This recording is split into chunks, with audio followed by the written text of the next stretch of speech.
Bonjour chers compatriotes du Congo-Brazzaville. Aujourd'hui nous sommes mercredi 10 juillet 2024. Je m'appelle Patrick Rosenberg, votre compatriote. Aujourd'hui nous allons parler de la fonction publique congolaise. Mes chers compatriotes, la fonction publique congolaise est le premier pourvoyeur d'emploi. C'est vers la fonction publique que tous les étudiants se dirigent pour chercher leur premier emploi. Dans cette fonction publique congolaise, on peut y être payé sans travailler effectivement. Les fonctionnaires congolais sont perçus comme ceux qui sont payés pour ne pas travailler. Ils sont plusieurs dizaines de milliers à profiter d'un système de gestion approximatif et archaïque. Chaque année, les fonctionnaires fantômes coûtent des dizaines de milliards à l'État congolais. Ces individus ont fait de l'administration publique congolaise leur vache à lait. Mes chers compatriotes, la fonction publique congolaise est le principal pourvoyeur d'emploi, comme je l'ai dit. C'est aussi la vache à lait pour des milliers de citoyens communément appelés fonctionnaires fictifs ou fonctionnaires fantômes. Le fonctionnaire fictif ou fantôme, le mot veut dire la même chose.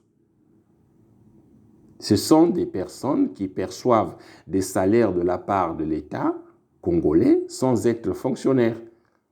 Elles n'ont pas été recrutées officiellement, mais elles ont un numéro de matricule dans la fonction publique congolaise. Ces personnes sont souvent, soit les fils des membres du PCT ou les membres du PCT eux-mêmes, soit des personnes décédées, soit les militants du PCT, du Parti congolais du travail.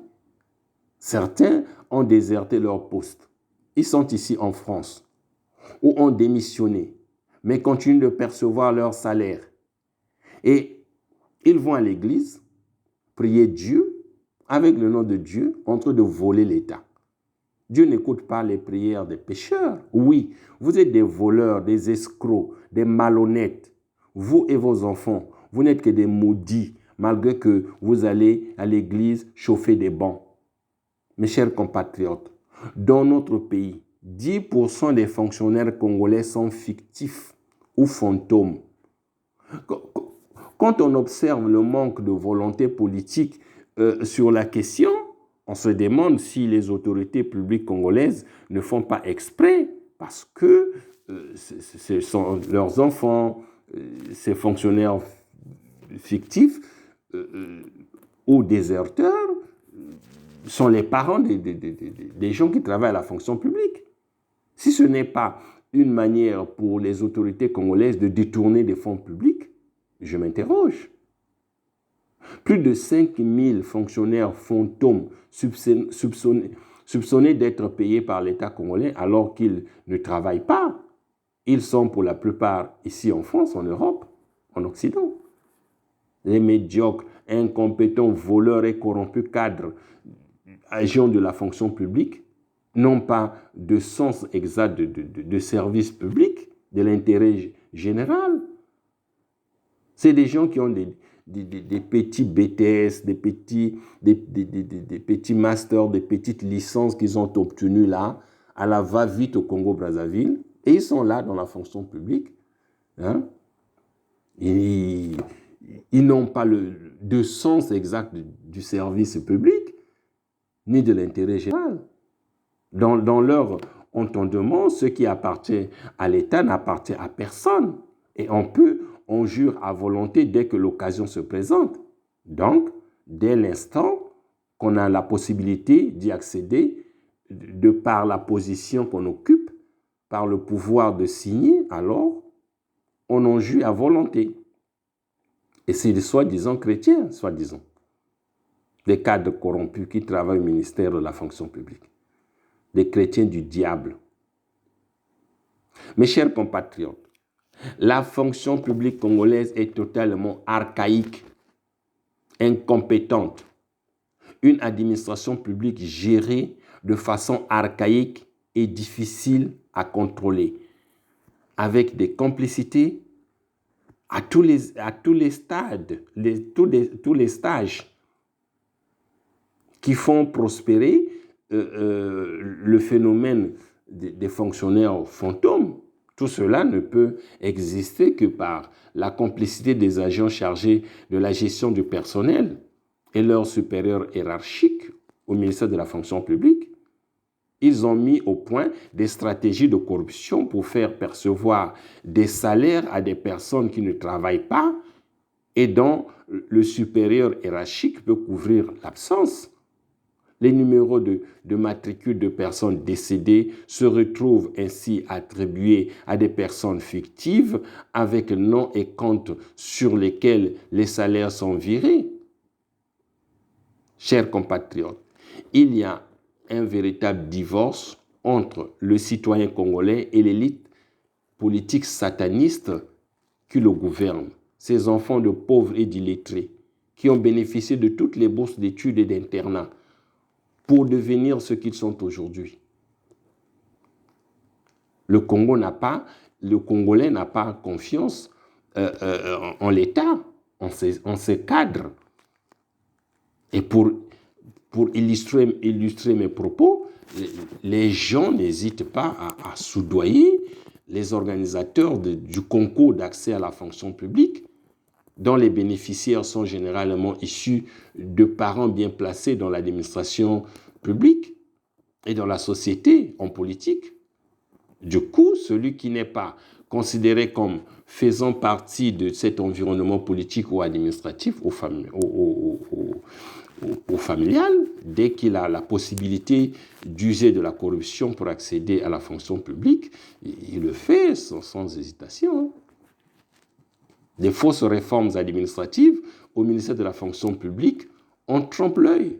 Le problème, c'est que l'État congolais n'a vraiment pas pris le problème des réformes administratives à bras le corps. Le Congo annonce régulièrement des réformes de l'administration publique sans lendemain. Pourtant, des solutions existent, à condition qu'il y ait une volonté politique, qu'il y ait des cadres compétents, honnêtes et incorruptibles. Des gens bien formés.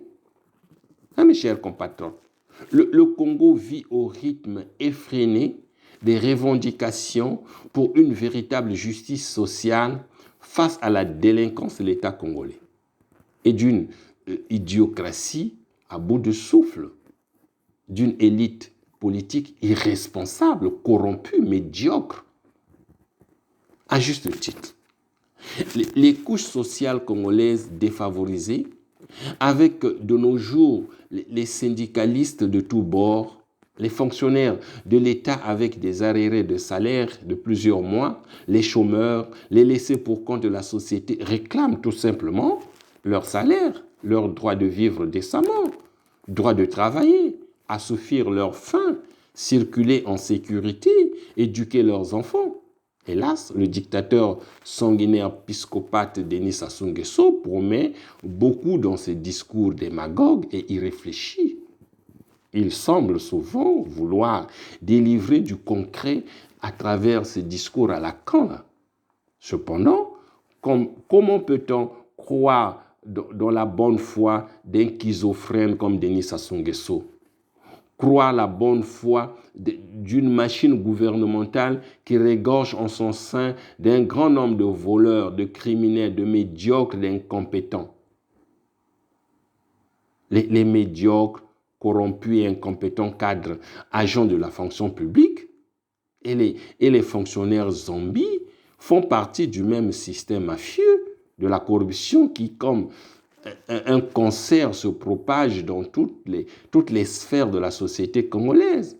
Un exemple typique se trouve dans le récent scandale à l'hôpital de Dolisie où un jeune, je crois que c'est le jeune Makita, qui avait été licencié pour avoir dénoncé et refusé de participer à la magouille.